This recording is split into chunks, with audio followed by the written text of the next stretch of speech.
je vais garder le casque. Mesdames et messieurs les élus, mesdames et messieurs, la pose d'une première pierre est toujours un événement particulier, notamment et émouvant pour un président. Parce que cette manifestation, elle vient après des années de combats, d'études, à l'issue d'un parcours administratif difficile et complexe, et vient consacrer l'aboutissement d'un projet ambitieux.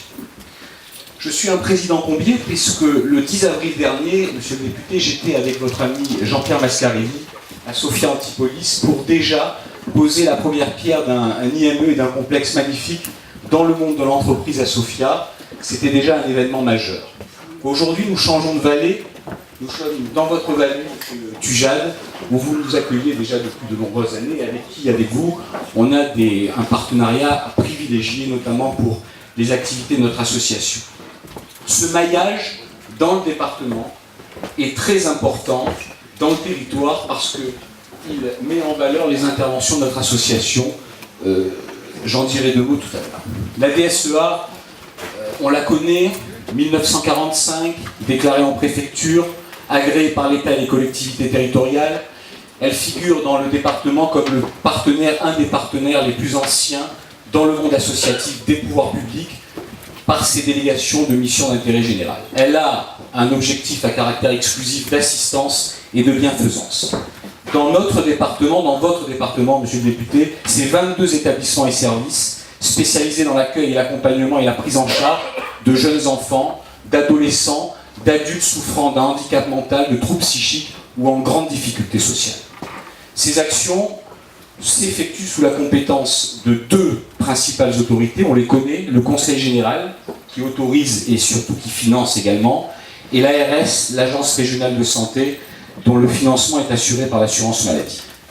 Trois pôles, je le disais, le handicap mental et psychique pour les adultes, le handicap mental et psychique pour les enfants et les adolescents en difficulté sociale. Quelques chiffres pour la DSEA, 22 établissements et services, je l'ai dit, 665 salariés en équivalent temps plein approximativement, 800 usagers et un budget de près de 35 millions d'euros, qui en fait, dans notre département, je crois, une association majeure, voire l'association la plus importante en termes d'effectifs et de budget. Notre orientation stratégique, elle a plusieurs années.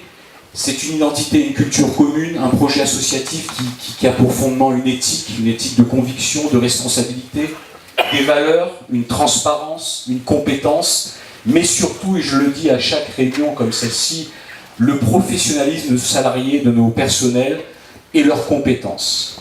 On place les usagers au cœur de notre projet associatif, on essaye de récolter ces partenariats et surtout on tente de valoriser le professionnalisme de nos salariés. J'ai pris la suite de monsieur le président Piassesi et avant lui maître Delsol, ils sont là aujourd'hui, ils ont déjà fait un travail extraordinaire au sein de cette association qui me permettent moi aujourd'hui, presque en bout de course, je dirais depuis un an, de valoriser l'aboutissement de ces projets. Nous étions à Sophia, je vous l'ai dit, au printemps pour le complexe de Sophia. Nous sommes là aujourd'hui, nous serons bientôt à l'Escarène pour un nouveau projet. Nous avons mis en place un centre d'accueil de jour à la Nartassière au CEP. Voilà une association dynamique et vivante qui reste, et c'est le plus important, toujours dans ce projet et dans son orientation.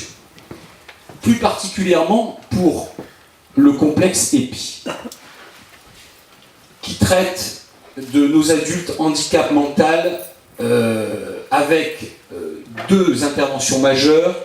L'ESAT, donc c'est l'établissement et service l'aide par le travail. Nos ouvriers travaillent sur Cantaron, nous les connaissons tous, avec une intégration sociale intéressante puisque est adossé à cet ESAT ce qu'on appelle un CHIS, c'est-à-dire un centre d'habitat, d'accompagnement et d'intégration sociale.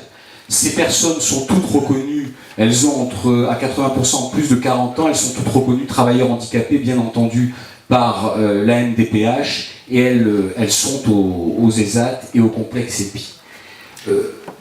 Le foyer, l'hébergement est très important, parce qu'il permet, pour nos ouvriers, d'avoir un parcours de vie. Nous étions locataires, c'est une sinécure, nous étions locataires de plusieurs villas depuis les années 70, qui aujourd'hui ont montré leurs limites, tant dans leur configuration, dans leur architecture, et surtout, elles nécessitaient des travaux très importants de mise en conformité, de ravalement de toiture, d'accessibilité, et surtout, le multisite a trouvé sa limite. L'objectif de notre association, et avant mon directeur général, M. Lajoie qui est là, M. Solanas qui est également présent, le but était effectivement de créer ces pôles et de concentrer les activités pour éviter des trajets trop longs. Mais surtout, et c'est très important aujourd'hui, pour mutualiser les moyens et rationaliser les coûts. Parce qu'en termes d'échelle, pouvoir travailler dans une proximité entre chaque établissement, c'est très important. Donc, nous avons eu ce projet. Ce projet, il a commencé en août 2009, je le disais, avec un appel à projet qui était présenté par le Conseil général, auquel nous avons répondu. Au début, pour Infam, ça n'a pas perduré. En septembre 2009, le comité, le CROSM, avalise notre projet d'un foyer de vie de 22 places, qui sont passées à 23, et d'un foyer d'hébergement adossé, je le disais, de 38 places. Nous déposons dans la foulée en 2010 le permis de construire que nous avons obtenu. Ce projet va permettre aux adultes handicapés accueillis dans ces foyers d'hébergement et adossés aux ESAT du département de bénéficier, je l'ai dit tout à l'heure, d'une réponse adaptée à leurs besoins spécifiques.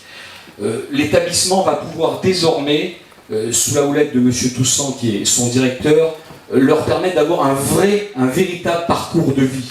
C'est-à-dire qu'on travaille dans les ESAT, on est ouvrier, on a un hébergement qui permet une autonomie, une indépendance très intéressante, et puis on va avoir même demain, parce que c'est le débat de ces 20 prochaines années, les foyers de vie pour personnes handicapées vieillissantes, parce qu'elles ont besoin également d'un accueil très particulier, au-delà de l'âge normal pour pouvoir travailler. Quand je dis travailler, c'est à leur échelle, hein. Ce sont des contrats adaptés, elles le font très bien, et je pense que permettre d'avoir ce parcours de vie est peut-être le plus intéressant et le plus important. Donc ce complexe va être attaché au complexe EPI de Cantaron. Je rappelle qu'il y a 145 ouvriers aujourd'hui qui travaillent au complexe, 136 résidents en foyer. Nous avons posé cette première pierre, une première pierre un peu en retard, puisque vous avez vu que le projet a bien avancé. Vous aurez dans cet établissement de 4 niveaux, rez-de-jardin, rez-de-chaussée, premier et deuxième étage, 23 places, avec une inclusion sociale, des prestations modulables, un habitat, des activités occupationnelles, pour qu'on puisse maintenir les acquis de ces personnes-là, adossé à ce foyer de vie, le foyer d'hébergement, où nous allons donc délocaliser plusieurs des villas que nous occupons, et pour lesquelles nous avons déjà donné congé. Il ne faudrait pas qu'on tarde. Je crois qu'en janvier 2005, ce projet sera achevé. Puisqu'après un permis obtenu le 31 août 2010 et un début de travaux en mars 2013, nous prévoyons une ouverture au